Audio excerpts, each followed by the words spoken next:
Good evening, 5R. As promised, I am going to read you the second chapter of the book, the Witches that I've got here. So listen in. Be great. So this chapter is called How to Recognise a Witch. So without further ado, let's begin. Now, the next morning, after my grandmother had given me my bath, she took me once again into the living room for another story. Tonight, the old woman said, I'm going to tell you how to recognise a witch when you see one. Can you always be sure? I asked. No, she said, you can't, and that's the trouble. But you can make a pretty good guess. She was dropping cigar ash all over her lap, and I hoped she wasn't going to catch on fire before she told me how to recognise a witch. In the first place, she said, a real witch is certain always to be wearing gloves when you meet her. Surely not always, I said. What about in the summer, when it's hot? Even in the summer, my grandmother said. She has to. Do you know why? Why? I said. Because she doesn't have fingernails. Instead of fingernails, she has thin, curvy claws, like a cat. And she wears gloves to hide them. Mind you, lots of very respectable women wear gloves, especially in winter, so this doesn't help you very much. Mama used to wear gloves, I said. Not in the house, my grandmother said. Witches wear gloves even in the house. They only take them off when they go to bed. How do you know this, Grandmama? Don't interrupt, she said. Just take it all in. The second thing to remember is that a real witch is always bald. Bald, I said. Bald as a boiled egg, my grandmother said. I was shocked. There was something indecent about a bald woman. Why are they bald, Grandmama? Why are they bald, Grandmama? Don't ask me why, she snapped. But you can take it from me that not a single hair grows on a witch's head. How horrid! Disgusting, my grandmother said. If she's bald, she'll be easy to spot, I said. Not at all, my grandmother said. A real witch wears always wears a wig to hide her baldness. She wears a first-class wig, and it's almost impossible to tell a real first-class wig from ordinary hair unless you give it a pull, see if it comes off. Then that's what I'll have to do, I said. Don't be foolish, my grandmother said.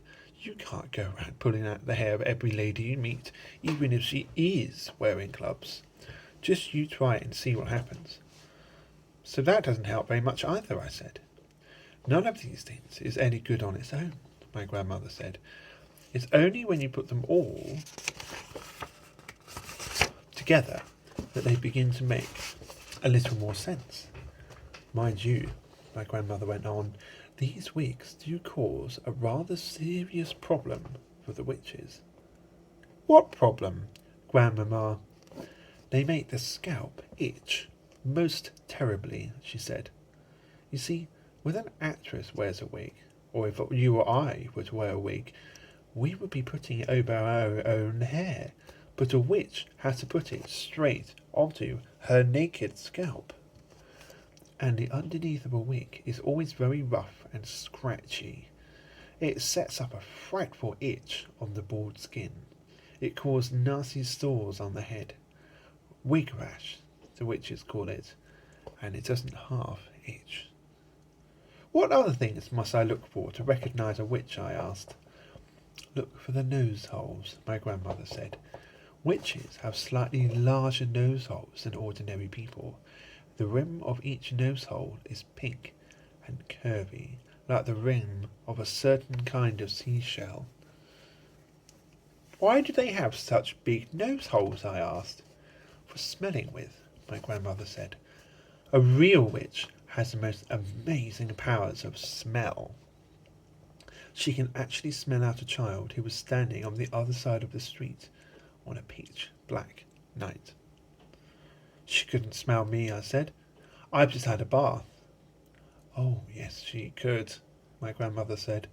The cleaner you happen to be, the more smelly you are to a witch. That can't be true, I said. An absolutely clean child gives off the most ghastly stench to a witch, my grandmother said. The dirtier you are, the less you smell. But that doesn't make sense, Grandmamma. Oh, yes, it does, my grandmother said. It isn't the dirt that the witch is smelling. It's you. The smell that drives a witch mad actually comes right out of your own skin. It comes oozing out of the skin in waves, and these waves, stink waves the witches call them, go floating through the air and hit the witch right smack in her nostrils. They send her reeling. Now wait a minute, Grandmamma, don't interrupt, she said. The point is this. When you haven't washed for a week and your skin is all covered over with dirt, then quite obviously the stink waves cannot come oozing out nearly as strongly. I shall never have a bath again, I said. Just don't have one too often, my grandmother said. Once a month is quite enough for a sensible child. It was moments like these that I loved my grandmother more than ever. Grandmamma, I said, if it's a dark night, how can a witch smell the difference between a child and a grown-up? Because grown-ups don't give out stink waves, she said. Only children do that. But I don't really give out stink waves, do I? I said. I'm not giving them out at this very moment, am I? Not to me, you aren't, my grandmother said. To me, you are smelling like raspberries and cream. But to a witch, you would be smelling absolutely disgusting. What would I be smelling of? I asked. Dog's droppings, my grandmother said.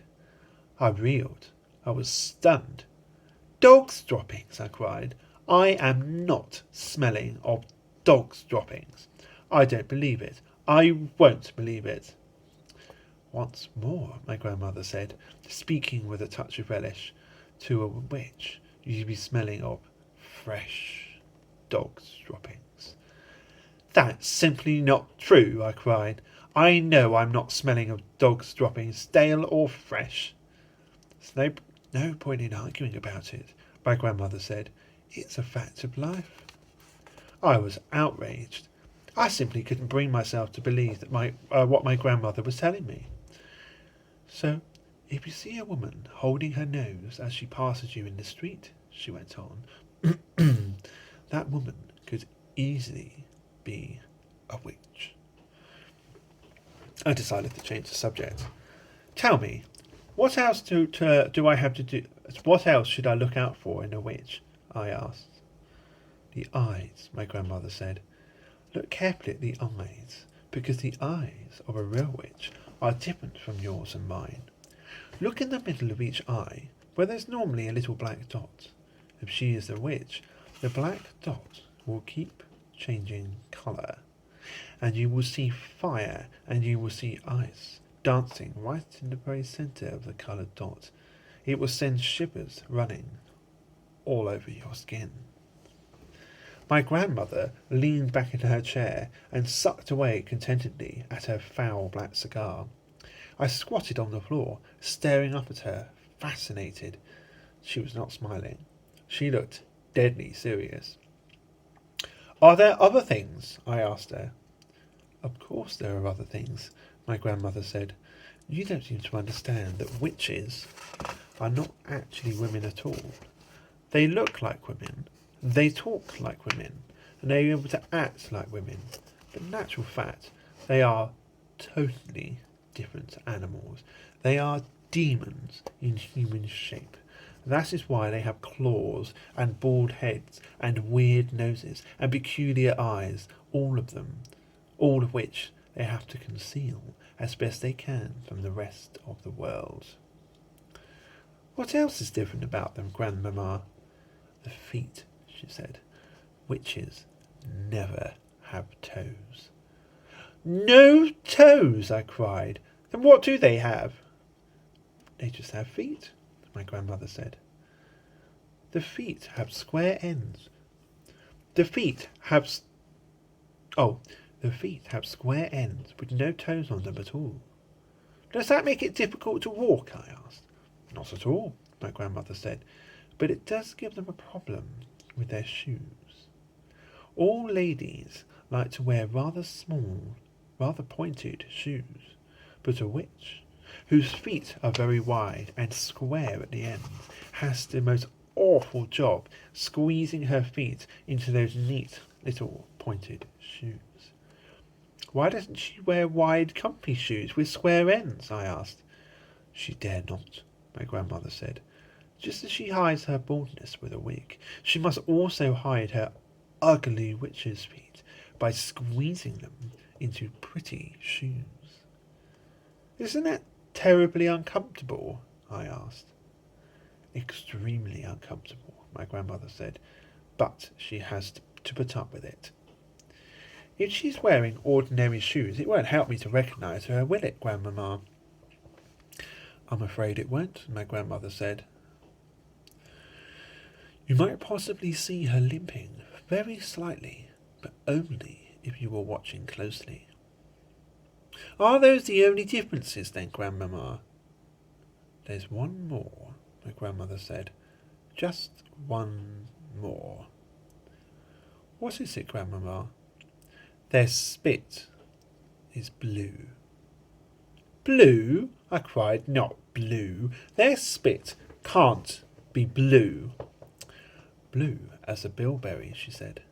You don't mean it, Grandmamma. Nobody can have blue spit. Witches can, she said. Is it like ink? I asked. Exactly, she said. They even use it to write with. They use those old-fashioned pens that have nibs, and they simply lick the nib. Can you notice the blue spit, Grandmamma? If a witch was talking to me, would I be able to notice it? Only if you looked carefully, my grandmother said. If you looked very carefully, you would probably see a slight bluish tinge on her teeth, but it doesn't show much. It would if she spat, I said. Witches never spit, my grandmother said. They daren't. I couldn't believe my grandmother would be lying to me. She went to church every morning of the week, and she said grace before every meal, and somebody who did this would never tell lies. I was beginning to believe every word she spoke. So, there you are, my grandmother said. That's about all I can tell you. None of it is very helpful. You can still never be absolutely sure whether a woman is a witch or not, just by looking at her. But if she's wearing the gloves, if she has large nose holes, the weird eyes, and the hair that looks as though it might be a wig, and if she has a bluish tinge on her teeth, if she has all of these things, then you run like mad. Grandmamma, I said, when you were a little girl, did you ever meet a witch? Once, my grandmother said. Only once. What happened? I'm not going to tell you, she said. It would frighten you out of your skin and give you bad dreams. Please tell me, I begged. No, she said. Certain things are too horrible to talk about. Does it have something to do with your missing thumb? I asked. Suddenly, her old wrinkled lips shut tight as a pair of tongs, and the hand that held the cigar, which had no thumb on it, began to quiver very slightly. I waited. She didn't look at me. She didn't speak. All of a sudden, she had shut herself off completely. The conversation was finished. Good night, Grandmamma, I said, rising from the floor and kissing her on the cheek. She didn't move. I crept out of the room and went to my bedroom. I'll read chapter 3 later this week. Nice to see you.